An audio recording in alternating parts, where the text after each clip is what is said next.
நீங்கள் சவார்கர் வழியில் வந்தவர்களுக்கும் கோட்சே வழியில் வந்தவர்களுக்கும் சற்றும் குறைந்தவர்கள் அல்ல.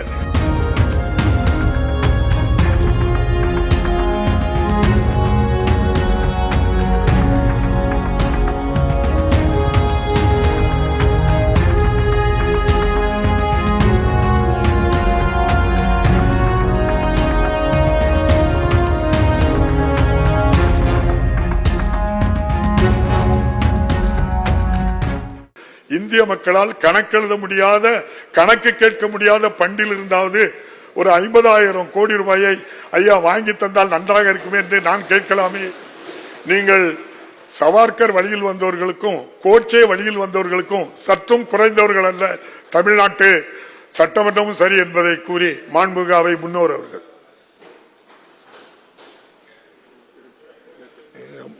தீர்மானத்தை நிறைவேற்றிட்டு மாண்புமிகு பேரவைத் தலைவர் அவர்களே, ஜனகணமன என்னதான் தற்போது இந்த ஆண்டிற்கான முதல் கூட்டத்தொடரின் தொடக்கமாக சட்டமன்ற பேரவை மரபுகளின்படி மாண்புமிகு ஆளுநர் அவர்களின் உரை நிகழ்ந்துள்ளது. மாண்புமிகு ஆளுநர் அவர்கள் தனது உரையினை வாசித்த பின்னர் பேரவைத் தலைவராகிய தாங்களும் அரசு தயாரித்த உரையின் தமிழாக்கத்தினை அவையில் வாசித்தீர்கள்.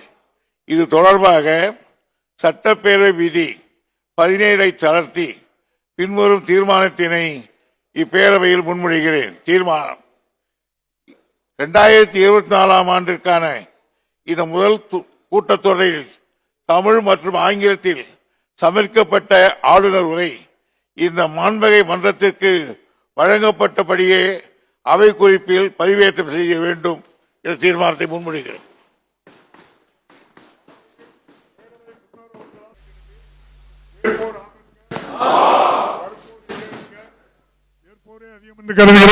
மறுப்போரே இல்லை என்று கருதுகிறேன். மறுப்போரே இல்லை. தீர்மானம் ஒரு மனதாக நிறைவேறியது.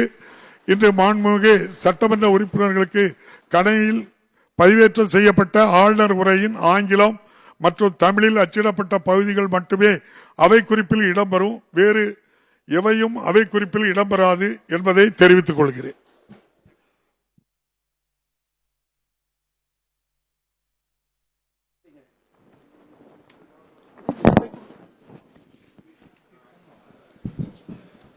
மாண்புமிகு ஆளுநர் அவர்கள் நாட்டுப்பண்ணி இசைத்தல் குறித்து இங்கே ஒரு கருத்தை குறிப்பிட்டார்கள்.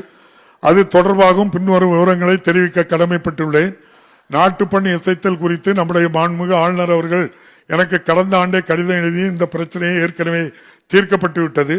ஆளுநர் உரை என்ற இன்றைய நிகழ்வு என்பது அரசமைப்பு சட்டம் உறுப்பு 176/1 கீழான மாண்புமிகு ஆளுநருக்கு உள்ள கடமை. அந்த கடமையை நிறைவேற்ற இன்றைக்கு மாண்புமிகு ஆளுநர் அவர்கள் இப்பேரவைக்கு வருகை தந்துள்ளார்கள். அது நிறைவேற்றப்பட்டு விட்டது. இப்பேரவை எப்போதும் மரபுகளை மதித்து பின்பற்றி வருகின்றது.